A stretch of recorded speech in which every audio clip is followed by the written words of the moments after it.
Go ahead, guy. Okay.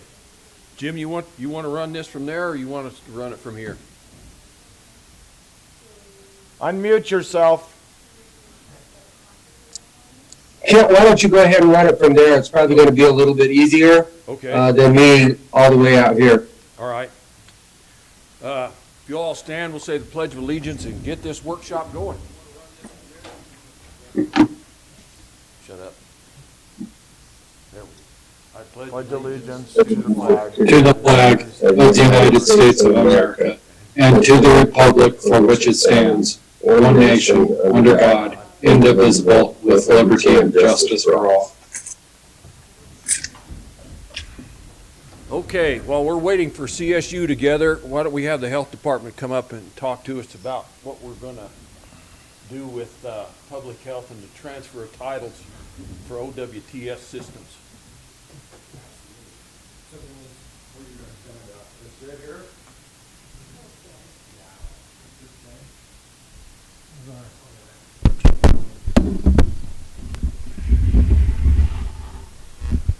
There we go. So first piece, there was an additional piece that I just wanted to give you all a copy of. It's the copy of actually what goes into an NAWT certification, which is the type of inspection that would be required for a transfer of title.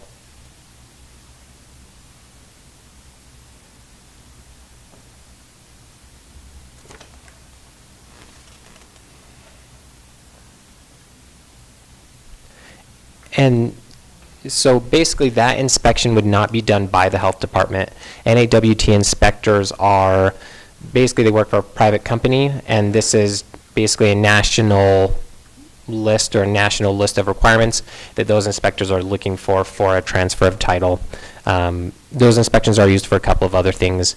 Primarily if somebody is trying to permit a very old system that was never permitted. It was made basically before, it was installed before we required systems to be permitted. And then that is the same inspection. That's not necessarily an inspection that the health department does, but it is an inspection that somebody that has that certification can do. And in the regulation, you know, that's what that inspection calls for. And so now you both can kind of peruse that and see what goes into that. Additionally, I just also wanted to point you to Regulation 43, which kind of has the minimum requirements for a transfer of title program. And it does list which systems would need this inspection. And it is actually a pretty small number of systems. Basically, the property has a permit issued 20 years ago or older. The property has a higher level treatment system. The property's previous wastewater treatment system had a failure. And the property had a valid permit, but no structure. And so for somebody that maybe had intentions to build and they installed a system, but then there was no structure, it's kind of that's another system that would fall under the requirements of a system that would need this type of transfer. Oh, and then there was one more. Residential or commercial structures located on properties since 1974 that do not currently have an on-site wastewater treatment permit. And so that is what I mentioned before. That's like a system that never received a permit, but that is looking for an after-the-fact permit, basically to figure out if that system is still functional. What about systems inside the municipalities? I know there are a few of them. Do you inspect those, or is somebody? So do you mean like within this? Within the city of Cortez, Mancos, Dolores? No. So there are a couple within Cortez that basically either due to some sort of rock formation or some extenuating circumstance, they're not able to tie into city sewer. In that case, I do inspect those. Primarily, I've only really done that in the city of Cortez. I'm not real familiar with those systems, if there are any in Dolores or Mancos. And then I also just wanted to give you both an opportunity to ask any general questions that you might have, as to, why certain places do have transfer of titles or why certain places don't, if that's something that you both are interested in. Okay, and our current status is that we're in, but we opted out, and we have to renew the opt-out. Is that Kind of. So, yeah, good question. So it was something that was passed. So we opted into it, this transfer of title program, but it was put on a moratorium. And so basically we just need some direction. Either, basically reverse the whole thing and get off the books as having this transfer of title program, either accept a transfer of title program, and then another option is to extend the moratorium. And at this point, kind of like I said, I don't really have a dog in this fight. It's just something that I kind of need taken care of so that I can be in compliance with, with the laws that we have on the books. Sure. And everything's been working good, just the way it is, then? Yes, yeah, good question. So far, basically, a lot of realtors are kind of the most in the know. When somebody's interested in buying a system, they talk to my office and find out if there are existing permits. If there are, we give those folks a copy of those permits. If there are not, we kind of talk them through getting an after-the-fact permit. Some of those systems will ultimately need to they're not going to fall into either one of those categories, and so a new system will either need to be installed, or something like that. But yeah, so far, and my predecessor spent a lot of time on the transfer of title, but it's not something that I'm familiar with, and it's not something that I have used, frankly. And so, yeah, so kind of the way that I have been doing it has been working adequately for me. Okay. Yeah, I spoke to a home inspector over the weekend, and they don't inspect. They don't go out and do that. Correct. If the sink drains, the lavatories are flushing, they're good. I mean, they'll pass an inspection. Yeah, and that's one of the main reasons, really, in favor of a program is basically it's just, additional paperwork, additional inspection that kind of confirms that there is a system there and it is functioning. And it also comes with a little bit of extra information that says, this system was only ever designed for 2 bedrooms. And so if you're going to exceed that, obviously, you're likely to have problems with the system. And Yeah, a friend of mine had 2-bedroom home, and there was 8 people in the house. yeah, exactly. And in that, that's kind of the thing is there's not a whole lot of, I guess, teeth to the program, for lack of a better term. It would basically just be a transferring of information more formally. And, in some counties it's required, in ours it's not. Whereas it comes with additional education that I'm also not able to, give to every individual in the county. But Commissioner Candelaria's, instruction last meeting, it is, I think, a very good idea to kind of put out a YouTube video or something like that to cover some of the basic septic system information. And so we'll be working on that. Okay. All right. Jim, Shaq, you guys have anything? I really don't at this time, guys. Obviously, as Cody stated, this was approved prior to me even coming on the commission, and then shortly after the fact, it was placed on a moratorium. So I understand why he wants clear direction on which way he wants to go. Whether it's there or whether it's not there. So I think it's more of a conversation for you all, as long as you understand it. But Cody, I do have a question for you. Did you look and see how many counties have opted in to this now? I have not actually, but I can send you an email. Sorry, I completely forgot that. So the last time I checked, it was 16, but that's been a while ago. 16 out of the 64 counties. It doesn't seem super significant to me at this time. And the other issues I had was really, it's nothing more than a snapshot of time, a snapshot of today. Like I said, my bigger concern is when somebody purchases that property, yes, it tells them where it's at and that it's been inspected, but I still think that should almost go between a contract between the realtor, or not necessarily the realtor, but 2 private individuals. If they want it inspected, they can put that in their contract to negotiate it, but I'm not don't like the fact that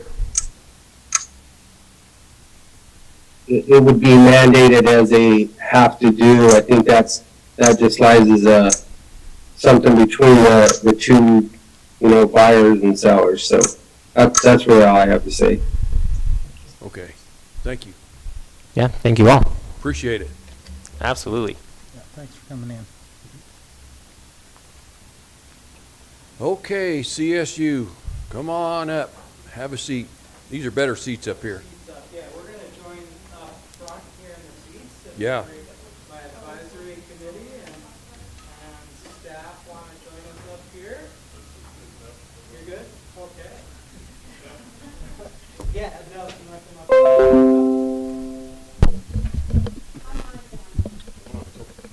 I'm gonna give you a couple of these mics, just kind of pass them around as you're needing to use them. Wonderful.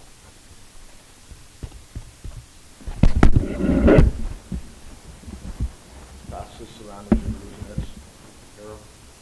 Carol. Good afternoon, Commissioners. Good afternoon. Good afternoon, Jim and Shak. How's DC treating you? Unmute yourself. We're unmuted. Wonderful. Are you bringing back some of that East Coast rain here to Southwest Colorado? We are trying to bring back as much moisture as we can possibly bring back. I have not allowed any of my clothes that are soaked with sweat to dry. I've kept them in a bag, and all of that moisture is coming home with us. Awesome. Well, wonderful. Well, thank you so much for allowing us to meet with the Board of County Commissioners and our advisory committee today. First and foremost, I'm going to introduce the president of Colorado State University, who will say a few words, but then has to get on to another appointment. And then we will go around and introduce everyone else who's with CSU staff and also our advisory committee. Thank you, Greg. I'll stand up since I'm so short and you can all see me. But thank you so much for having us today. And I just wanted to come down and thank you all for the long-term partnership that we have. And I know that you're going to be working out some details today on an MOU. And I just want to thank you for your graciousness and willingness to engage in that. And we have this great advisory team and great members of our extension. And I just want you to know from your new president at CSU, although I've been there 2 years, it seems like I've only been there 7 months because that's when we went remote for the pandemic. So I apologize that I didn't get down here earlier, but I got here as soon as I could. This is the first part of my Southwestern tour, so it's really powerful for me. I also just want you to know that I have a long history with Extension. Blake is a great partner, a great leader, and you have great leaders in Montezuma County and in the region, but I also want you to know that you're not welcoming a president that doesn't have a commitment to Extension. I've been working with Extension for 24 years. So just wanted to let you know a little bit about me. That's great. Thank you and welcome, and we appreciate you coming down. Well, thank you for having me. You bet. Give my regards to the folks at Westfall Hall, please. Okay, I will. And hopefully we'll welcome you up there. All right. Okay, thank you.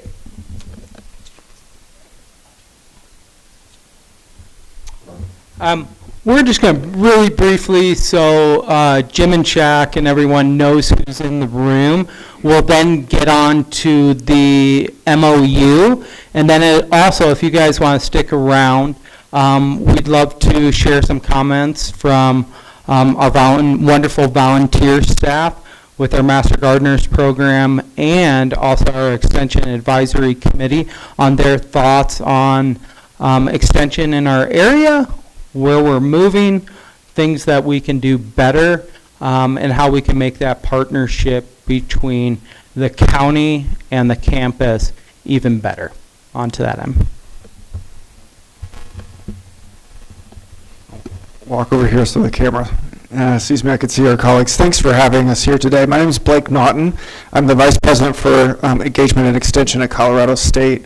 I came here just a couple months before the pandemic shut everything down from the state of Missouri, where I was with Extension there, and I've been super excited about this Southwest tour to come around. Brought my family down here. We stayed at some very interesting farm-based Airbnb outside Cortez last night, getting to know the county. It's great. Greg set us up with some great conversations that President McConnell and I had this morning with your public health department, with your partners at Pueblo Community College that serve the area. We just had a wonderful visit at the Mountain Ute tribe meeting and talking about our youth outreach and other things like that. So the purpose of this trip and the purpose of meeting with our great advisory board here today is to listen and learn, and as we go through the process of strategic planning for the university, to make sure that Colorado State is serving every corner of the state, including the one furthest away. And I appreciate your time and holding us to that, and really here to be open and listen and hear what you think the university can be a great partner in as we go forward. So thanks for the time today, and I look forward to the conversation. Thank you.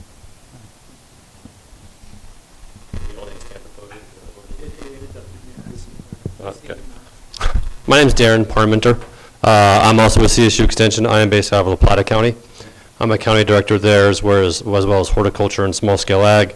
And I currently act as an interim regional director for the Southwest region, the San Juan Basin primarily, the 4 counties down here. So I've worked with Greg for 10, 12 years now, and excited that he's taken on this position as county director here. We were sad to see him leave La Plata County for sure, but I also want to thank you guys for taking the time to kind of go over the sticky little MOU and make it as clear as we can. So thank you guys. You bet. Thank you.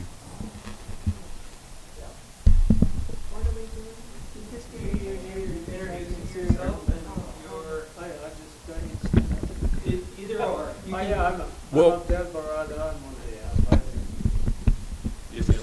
yeah. Oh, I'm Abdel Barada. I'm on the advisory committee. And what's your history with CSU? I used to manage the Southwest Colorado Research Center. Still work with CSU some. Yeah. I only need one. Come on, Jan, you can do stereo. I can, very well. I'm Jan Sennen. I'm on the advisory board. Probably the most notable thing about me is I was the extension agent here for 32 and a half years. Yeah. So we did it all.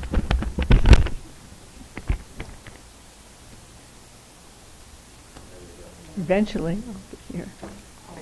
Ann Street Jocelyn, I represent the Colorado Master Gardeners and the Native Plant Master Program of CSU Extension. I've been involved in those programs since 2009 and volunteer primarily at the Canyon of the Ancients Visitor Center and Museum. I've also was involved with 4-H and the horse program a few years ago.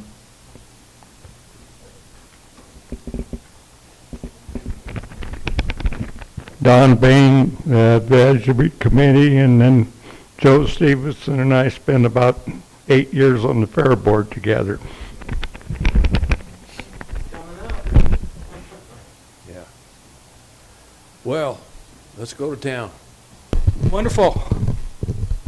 So, do you guys want to lead this on this end, or just that Blake, Darren, the others are definitely knowledgeable on the memorandum of understanding that was signed in 2008, and understand that CSU unfortunately has not lived through with that promise of a second time or full-time position here in Montezuma County. And didn't know if, Blake, you wanted to talk on this anymore on here, or if commissioners needed to make any statements at this point. I just see with the MOU, since it was created, we've had some substantial growth, and along with that growth comes the need for a second agent. Yeah. So we would sure like to get that done. Yeah, I just want to say I agree. I appreciate Greg and Darren giving a really direct and clear understanding of where we've dropped the ball, I guess, for a long period of time. So President McConnell and I were troubled to learn of that. And I certainly see the need and the growth that you're talking about, Commissioner, in the community, and would be very interested in discussing the right way. We'll get another position here, and for discussing the right way to do that, and also to make sure that just in general we grow, and perhaps from some regional solutions, additional folks providing programming and educational services here in the county, even if they're not headquartered here. We've got great neighbor counties, and we've got great staff in multiple counties, and I think a little bit of regionalization, as Darren has proposed and come up with some interesting planning about, might help us to think even broadly, more broadly than just the two agents that we may have headquartered here, in addition to a wonderful 4-H coordinator that you have that's, I know, working hard on the fair right now and taking time away from that as well. So I'd like to hear a little bit more about whatever may have been envisioned in 2008 that didn't come through. If we finally move forward now, what you would envision with that. What do you think the areas of greatest need for the community might be? Or we can also discuss sort of new ways we're thinking about Extension's impact and new imagination about what that might look like in the community. Happy to take your lead in that conversation. Joel? I don't know, Jim, you know more about this MOU than we do, but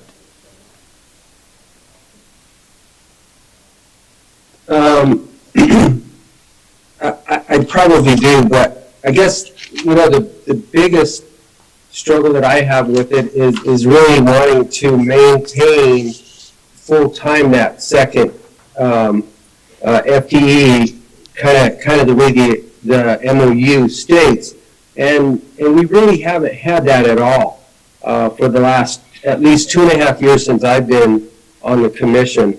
And I think that's, MOUs are memorandums of understanding for a reason, and those are really to provide for us in our community of what's going on, and specifically, like he just said, the growth in our community, and then, getting people to understand, like Greg has talked about Victory Gardens, and I think that's going to get enhanced a little bit greater as things go on after this pandemic. So my biggest concern is that we have that second agent here to serve our community full-time as the MOU stated, because it really hasn't been adhered to at least for that many years since I've been on the commission. So how do you plan to fill that and not just put everything into the Front Range? Because we are Southwest rural Colorado, and we're not part of New Mexico, Arizona, or Utah. We are Colorado. and it's been 11 years since we've had that second agent. Right. September 1st, it'll be 11 years. That's since you, is that right? Don? And really with the drought intensifying, we'll need all the help that we can get from CSU and anybody else. And, there's a lot of cattlemen, a lot of farmers that are going to need a lot of help navigating through this drought as it intensifies. And so every position we can get sure would help our community. Don? You already touched on it about the growth in the county, but also we've seen diversification, and we're all human. We can all do so much in 24 hours, and that's it. But that second person's needed because the ones moving in are the ones that want to talk about 10 acres, or they want to have a garden, or they want to go to the wherever, raise flowers, plant trees and all. But then over on the other side, you still got the backbone of the county, which is agriculture over here. And you don't want anybody to feel like they've been forgotten, but there's some of them out there feel that way. Their needs have not been met. Right. I mean, we see, and I don't want to pigeonhole anybody, but we have large agriculture. But sometimes with the change of family histories and generational hand down of these large farms, farming practices, we need the help that you guys can offer to, as far as fertilization, ground, soils, water, good use of water. And I see that happening even down to the small guy here in the city of Cortez with his garden, but the city uses a lot of water for lawns. And I see a lot of dead trees, you know, that's, of course, that's our arborist, but they're putting water on lawns, but it's not effective water. And I don't see anybody helping those guys. You know, I look for myself for a lawn guy, and it's pretty tough to find somebody that has real lawn grass knowledge. Now, they can always tell you you need to do this or do that, but, you know, what if you don't know disease from bugs, from infestations, or what? So the need is there. I mean, it's a big need. Any of you folks, the Master Gardener program, I mean, I'm sure with the drought coming on, you guys could use some help too. I mean, and diversification in, yeah.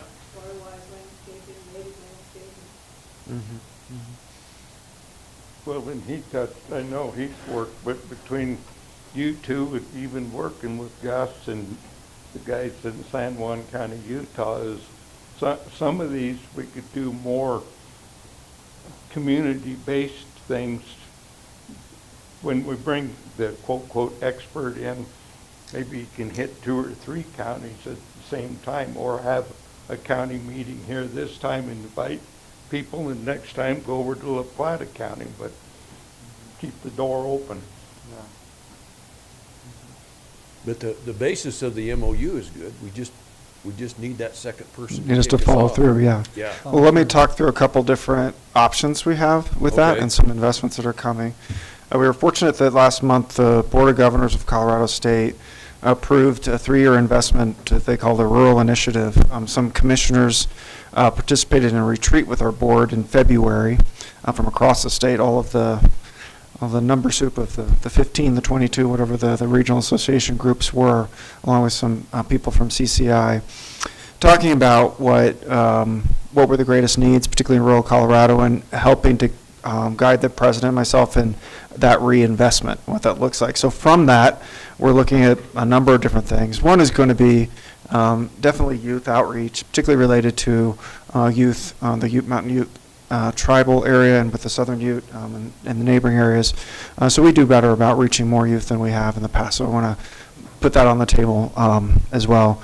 We're also looking at some investment to rural economic development, particularly related to ag. And what that can mean is, based on the proposal that Greg and Darren have come up with, how we can have sort of another ag agent headquartered here that then might allow for some of what you described, working with some of those smaller farms that are starting out, those that are trying to change maybe water techniques, hopefully bringing in some different kinds of thinking about irrigation technology, drone technology, other kinds of ag tech that we can think that we could partner with, and with a variety of different groups to help producers to get more efficient and manage drought in a different way that's going to be better for the community.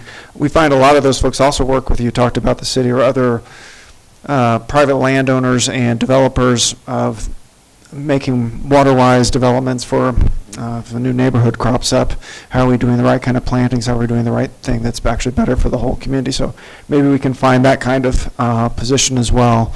A bit of that will free Greg up for broader community development activities, working on connection with economic development, what that can look like, particularly as we think of any sort of retraining or partnering with Pueblo Community College Southwest, so that we have ideas of what sort of workforce-connected work we can do as well. And Darren has put on the table his family consumer sciences agent, maybe having a greater relationship to other counties and hopefully working across county lines as well. And she's fantastic in how we build out partnerships, particularly around health, around an aging population, around addiction, around suicide prevention, particularly in the ag community, some very serious issues that have surfaced in our community needs assessment again and again that we know we need to do a better job of addressing. The state is actually giving Colorado State University Extension additional funds, up to $1 million a year through a program called Agribility. Agribility is a program we've had for over 30 years that typically has worked with farm producers that have had injury or disability to help them keep farming. and to have adaptive technologies to keep farming. But this is really a pivot to have a stronger focus on mental health and working with producers that are in distress, outreach to the youth that see that distress, or other to help with referral and communication education. It's something we heard some from your public health department about this morning. So that'll be additional positions around the state that'll provide resources as well. Lastly, I'll say that in addition to Colorado State University Extension, the Extended Campus Online, and in my portfolio is the Colorado Water Center. And our next highest priority for a position with the Colorado Water Center as we evolve and look at our budget will be a water specialist serving the southwestern basins and dealing with the drought that's down here. We have water specialists in other regions of the state, and this is an area where we need more boots on the ground. And so I don't know quite what that'll look like yet, and certainly I think it's something the advisory board members, their partners, can work with us on the design, the specialization, what, really scientific focus that position might need to have to best serve the area. But even if that's not headquartered here, it might be headquartered at one of the Ag Experiment Station sites or something. This would certainly be a county within the service area, and thinking about regional water planning, drought mitigation, that sort of thing, that would be helpful as well. So I think, in my mind, job one is to move forward, that we don't let the 11th anniversary of this vacancy pass without at least having this job posted and be in the process of a search. And so that's the design of how does that position fit in with the puzzle piece of the neighbors, right? So we got a good position that's fit in here.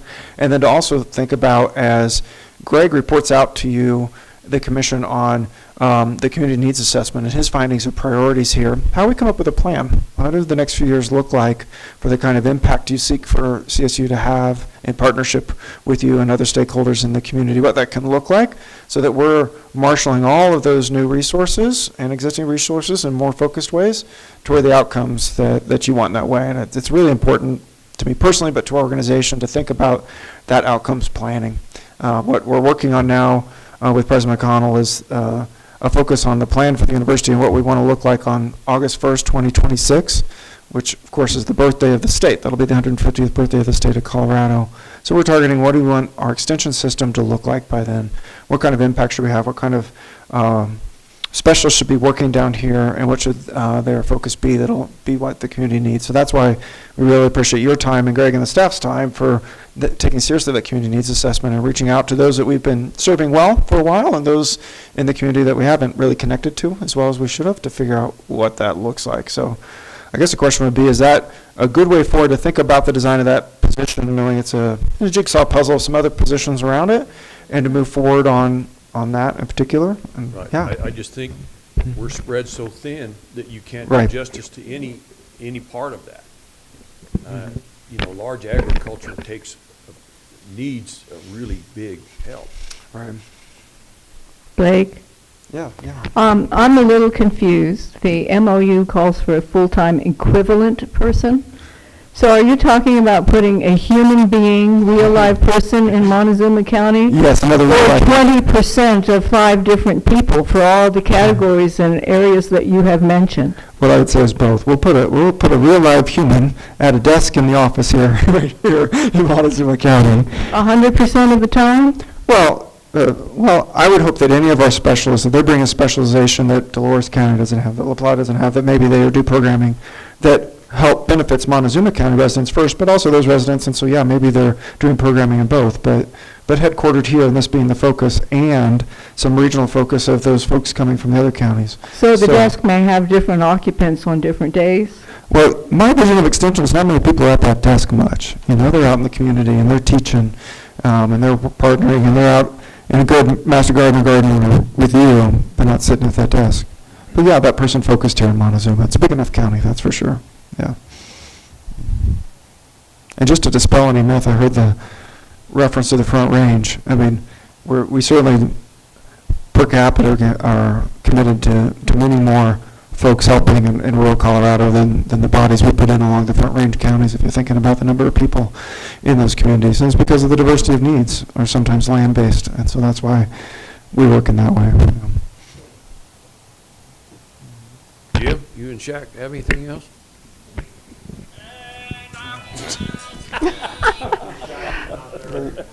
Little lean Greenwood for you. You must have went to I just really would stress that I know that it's kind of hard to hear you, but that full-time person is really needed. And if we don't have that and we have the MOU, what really good is the MOU? You're absolutely right. I mean, oh, sorry, Commissioner, I didn't mean to talk over you. Go ahead. No, I'll stop there. I was just going to say, I think, frankly, just to be candid with you, it was very disheartening to learn that we signed an MOU that we didn't follow through on, nor at least amend all these years. And so I appreciate your patience and grace that you're approaching this meeting, because you're right, we either should have said, well, no, we can't do that anymore, and change this MOU and talk to you about what that would mean, or come back to it. What I am happy to say is that rather than saying, no, we're only going to have one agent here, we'll follow through on the MOU, we'll have 2 here, and we'll figure out a way to do that, headquartered here. Maybe we can get 4 to catch us up for the last. Oh, fine. There we go, yeah. Dawn? So, with all these things we've talked about that need to be addressed, and a lot of it's because of the drought and whatnot, is what kind of timeline do you think we're looking at to get this person in? Or are we going to have applications and surveys in 2 years from now? We're going to be you're talking about the same thing again. Is that part of what's happened on this deal? Nope, so let's make that commitment. Since September 1st is oddly our anniversary date, let's make sure, Greg, that we have a position posted. Maybe we'll be taking applications by then. I think we can get that just a couple weeks and have it posted, and we want to leave the position open long enough for good recruitment. I mean, in rural Colorado, sometimes it takes a while to find. Most of our agents we target having a master's level degree. It's a recruitment process, so it doesn't happen overnight, but I think there's no question we can have it posted by then, sir. Yeah. And just to echo what everybody's been saying, I think it's really important that you all understand, especially the folks up at CSU, that there's been a certain amount of frustration and a lot of patience that has been exercised over the years. When I retired, and since that retirement, there's been a lot of promises that were made and not followed through. And a lot of what we heard was there wasn't the money. But before you know it, in certain other counties here, you'd have like a family and consumer science agent retire, and that person's been replaced almost immediately. So I'm happy to hear that you're committed to getting a second person in here, because in a small rural county, as you well know, the extension staff, there are a few of us. When I started, there were 2 of us right up until I retired September 1st of 2010. And you are a jack of all trades and sometimes not a master of all of those trades. But as a educational arm of the university, you are very present. You are all very visible in the county, and people look to you for research-based information. And I think we've lost some of that simply because of circumstances that we need to regain that respect back in the community, and Craig's doing a great job getting back at So I think, Joe was one of my 4-H kids. That's how old I am. He turned out okay there. I think he did okay. Good mentorship right there. Younger. She was an intern in high school. There you go. But I'm glad to hear that there is the commitment.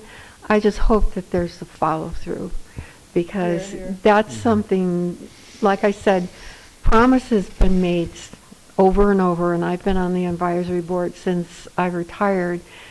Well, not quite. You guys, a board of commissioners appointed me, and promises weren't kept. So I want to caution you to that. No, I appreciate that. I appreciate your candor. It's disheartening. I'm sorry to hear it. I'm sorry you didn't get to spend more time with President McConnell, because her dedication to what the land grant means just drips from her blood. And it's been very important to us that we get around and try to hear some of this and understand what's going on. I believe the reason she hired me is the expectation that I follow through. And the staff over here will tell you that sometimes my foot's on the gas a little bit too much, and we're moving forward in a strong way, because I think that's important. I think, to me, the commitment of what this university should mean to every corner of the state is why I do this work. It's why I'm here every day. It's why universities have changed my life personally. And coming from rural Missouri, I understand, particularly what the university can mean in areas where there's not much other infrastructure and there's not a lot else, other resources coming in. And so I think what we do down here is important. And I think what our ability to follow through down here will be emblematic of our ability to follow through on any part of the president's magic strategic plan that we're putting together, right? So if we can't start with this and get this right and finally set this ship in the right direction, then I don't know where we're going. So we're going to follow through on that. We'll get that here. And what I just ask is that the extension system you started in before you retired, 32 years you said? Is that right? Yeah. 1978. Thank you for that many years with us. We're a different extension system. We learned a lot during this pandemic. I mean, I always tell my colleagues at the university, the deans and such, that, we were doing remote before remote was cool, because extension's always been, everywhere for 100 years. But now we're thinking differently about how we reach people and what that programming looks like. I know the 4-H program here and that we were talking about canning classes and such earlier, and nutrition classes that people are downloading and watching videos and stuff. We didn't focus on that before, but we're reaching a lot more people that way. So part of it is thinking, how do we do some things differently? How do we think a little bit more strategically about the network of agents in the different counties and how they work together, with not giving up on the fact that we need actual folks here that are the generalists, that are there to answer the calls when people come in and be successful in doing that. So that's the hope, is we find that balance, evolve, look differently, build on that strength, but actually keep going here. The operative word there, Blake, thank you, is balance. YouTube is great and videos are great, but when I went to Andrea's canning class and we all made apple pie filling, it was hands-on at the stove with the peeler, meeting people, developing camaraderie, finding the new people in the community, getting them introduced to the programs. We cannot lose the interaction of a group. I agree. I'm the guy that runs the online university for Colorado State, and so I could see the power of doing lots of things online, but I agree, I'm a social beast. I'd rather be in that canning class there so that Andrea could wrap my hands and tell me, no, you're doing that all wrong, first of all, and how to get that right. Go ahead. Oh, yeah, thank you. Yeah, I just want to say that Greg is, like somebody said, we're stretched thin here. There's only Greg right now. And you mentioned, we need to focus on what's important. You mentioned suicide prevention, which is very important for the community. But is it something that Extension should do, or are there other departments within the county that take care of that? Maybe they don't reach the rural community, but I think there are some other services that do that, or departments that do that.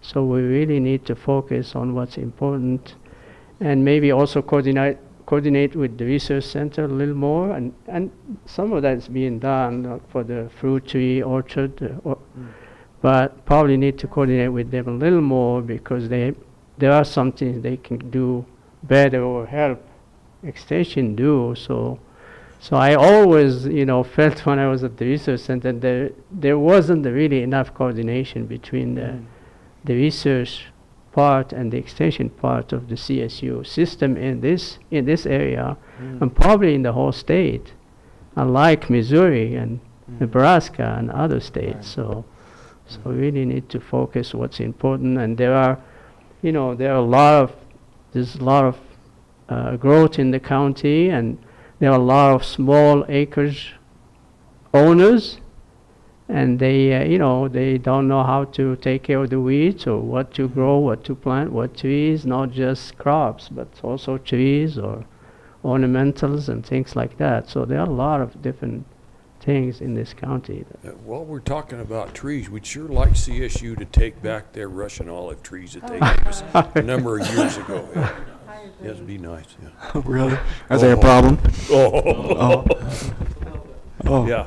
But if Dale, you bring up a great comment, and I think we have an exceptional team down here in the Southwest with Katie Russell, Emily Lockard, and Gus Westerman, that we are beginning to work more and more as a team, going out on site visits together, being able to schedule more and more events for the rural public, and using all of our resources in our specialties. Like, we all can't be spread too thin, but if we all come together with what we're best at and showing that CSU, the ability of CSU research centers with extension working out in the community, I think it's just a win-win for county that is changing demographics, but keeping strong with the traditions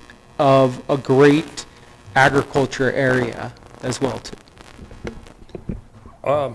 Does CSU reach into other states like Utah, New Mexico? Yeah. Because Yeah, we definitely do. we have close associations with both San Juan County, New Mexico, and Utah. By federal regulation, 25% of our work has to be multi-state activities. So we definitely, I'm sure, particularly here in the Four Corners area, I'm sure there's lots of crossing over. We've got great partners, particularly New Mexico, Utah. They're fantastic extension systems that work really well with us. So I haven't learned much about what's going on here, but I'm happy to hear more about that. We call it San Juan Basin. Okay. So it is the 3 or 4 counties within southwest Colorado, and then also San Juan County, New Mexico. I know Gus Westerman in Dolores County does work a fair amount with San Juan County, Utah. Right. We do a lot with San Juan County, New Mexico. I know they're both strong in their extension offices in those parts of the state. Don, you had something? Not criticizing anything, but just, I think one thing that needs to be remembered here is it's always easier to start building something new from scratch than it is trying to rebuild something. And there's been a lot of volunteer time and effort put into things, and it blew off, for a better choice of words, and people gave up on things. So this round, let's all work together, communicate together, and go forward. And let's don't make the same mistake twice. Yeah, I do. My wife, she makes me watch YouTube videos of, people farming, and there's some guy from South Dakota putting on a soil class, and it was really good. But I did notice in all of these different areas from around the country that these people that do this work, their extension agents are really strong. They have really strong extension services in those areas, and they really shine. And I'd really like to see us get to that point. I think we have the strength and the talent. We have the hard part. We've got the good folks. 3 of them here and a good intern here in the room right now. We just aren't. We need to get better at coordinating that, making a plan, following through, and then telling that story so people hear and more come to us. Yeah, that's the goal. I will add just real quickly, since you mentioned about coordination with the other entities, the Dean of Agriculture and a couple of the associate deans, a couple of the department heads, the provost of the university, they're all in a van right now as we speak on their way here. They'll be having dinner here in Cortez tonight, and we'll be going up to more visits to the experiment station sites and talking about that coordination, hearing from local stakeholders more and more about what's needed around here. It's not just myself and the president, a lot of folks are interested in making sure we set things on a great course. So if you're being invaded by a bunch of CSU shirts over the next couple days that you see in downtown, maybe you'll sort of see why. That's all right. More attention we can get here lately, the better, I think. Good. 4-H? Got anything? Well, we have 7 people. We have 7 people watching on YouTube, so now's your chance. Oh darn! No, mine says 7 now. Watch it. I forgot to talk earlier today about traditional 4-H and non-traditional. Blake and I were kind of talking about that. Yeah. Yeah. So, and for you guys that don't know, so We all know that the way families are functioning has changed over the years. Their traditional is not normal anymore, I guess I should say. So we have partnered with the Pinion Project to do what I've kind of come up with as traditional 4-H in a non-traditional way. A lot of our families aren't going to that monthly meeting. They're not involved with their children in that same way that we grew up in 4-H. So in a lot of different communities, a lot of different counties, they're seeing a drop-off in 4-H numbers just because of that. Whether it's because mom's working 2 jobs, whether it's because... Andrea. Yes. Commissioner Candelaria wants you to step up to the podium. I'm sorry, Jim. I wasn't planning on talking, so... Okay, there we go. So basically, through the Pinion Project, who had a summer program going on this year, they have a young lady that's working there who is a 4-H alumni. So she came back and asked if we would be interested in putting on some traditional 4-H programming with some of their summer kids.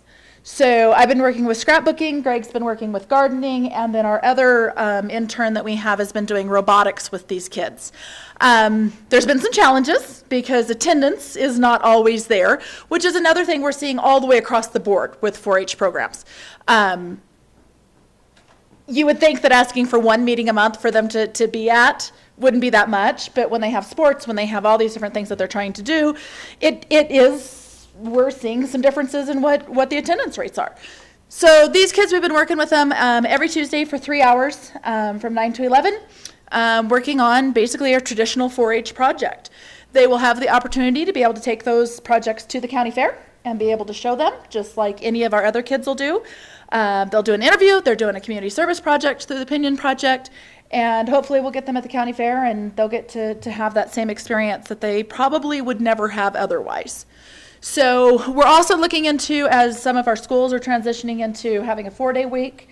I believe that Cortez has made that decision. Dolores has already made that decision. We're going to try to start working with some of them because a lot of them are going to have Friday schools. So another place. A lot of these kids that we may not otherwise reach, or we all know, especially with some of our parents, you know, if the kid's are already captive and we can get them, we may be getting them the only experience into some of these different entities or different projects that they're ever going to have. And maybe that will give them those sparks to be able to do something different than just those normal routes. So that's kind of the traditional 4-H in a non-traditional manner. Because we just have to find ways to reach those kids because it's not the same anymore. It is just not the same. As much as a lot of us would really like it to be that same traditional 4-H programming, we just don't see the attendance anymore. So, My PI, so that's been a fun one. So My PI, I think some of you guys have heard about it. So My PI stands for My Preparedness Initiative, which is an emergency preparedness program that is put on through Extension, through the University of Mississippi started it. They put together a big program, pitched it to a lot of 4-Hers to come in and do. We've kind of expanded on our MyPI. Of course, we kind of got shut down because of the pandemic, which is really interesting because there's a whole FEMA class in there, a whole FEMA unit on pandemics. I told the kids that we could just check that one off because we pretty much lived through that one, so they already knew what to do there. But so we've been meeting with those kids sometimes twice a month.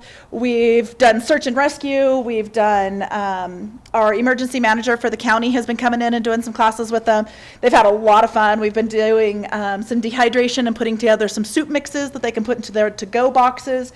When we get done with this, which is actually going to be in August, they are going to be doing a presentation, a public presentation to hopefully about 75 people, because each kid is responsible for reaching out to 6 other families to help them prep a family communication plan and a to-go box.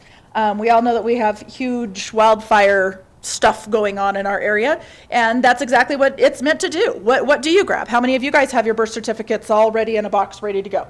How many of you have food and water? I mean, your pictures. If my house were to burn down, I mean, just the pictures that I have in my house would be devastating. We don't think about those things. So the more people that we can get, and we can get them to put those to-go boxes together that they can grab, that they can go out the door, just the thinking about things. My big story is when I lived in Durango, we had a big fire over there, and we had to load some llamas into a trailer that had never seen a trailer before. these are things you have to think about if you have these animals, is how do you get them moved? And of course, with our 4-H program, number one, a lot of them have animals. Number two, they are a great resource for our emergency preparedness and our emergency manager, because they will also come out of this with a CERT, which is Community Emergency Response Team, certificate from the State Department of Homeland Security. So they will also be able to help in any of those emergency situations. So that's been a really fun one that we've done. So wasn't prepared for that, but hey, how's that? How was that speech? So how's our 4-H numbers this year compared to previous years? So we're at about 172. We'll see what we complete this year, which is up just a few from last year. Numbers continue to decline across the state. I mean, that's the realistic aspect of all of it.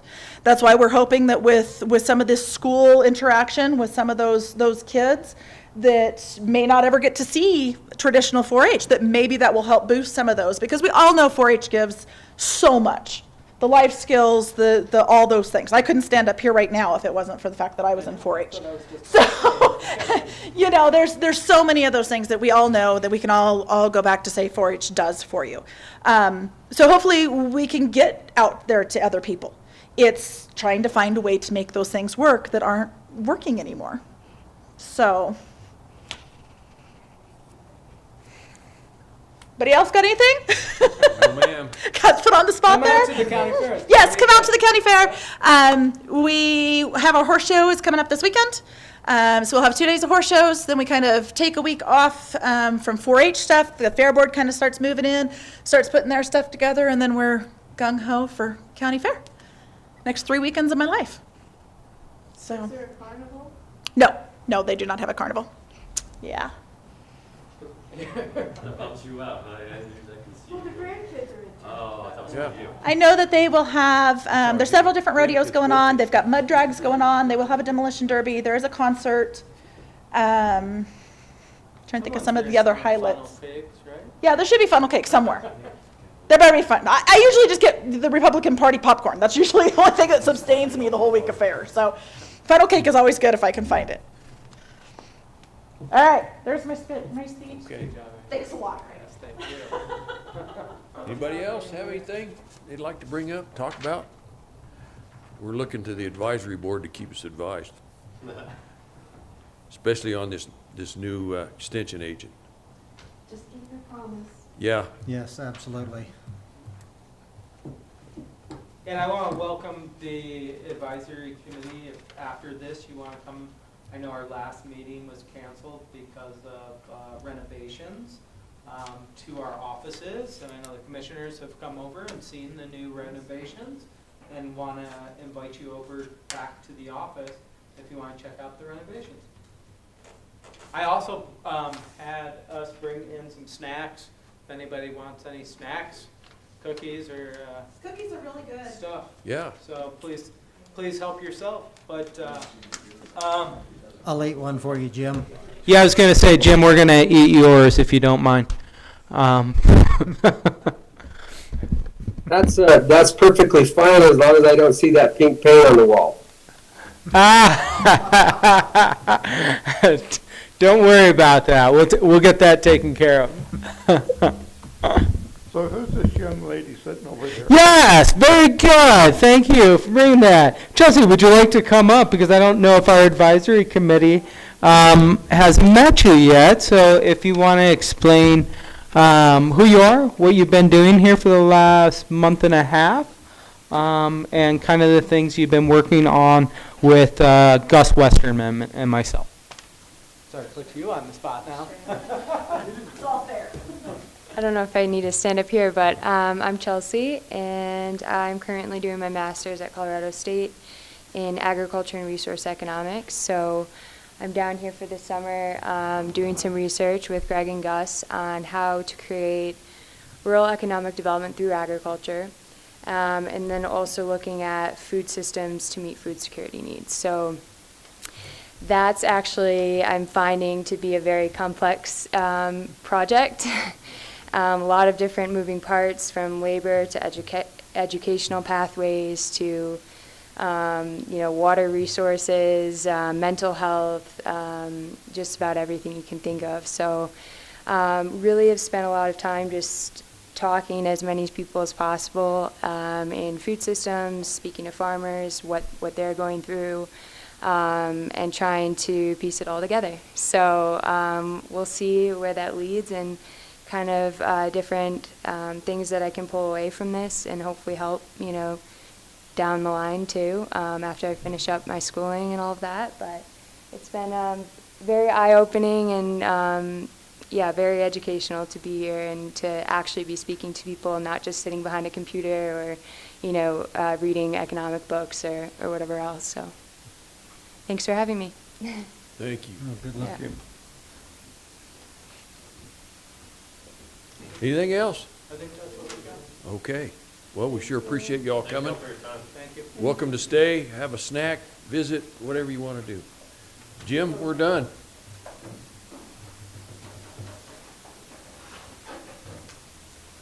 Okay, All right. sounds good, guys. Safe travels. Thank you.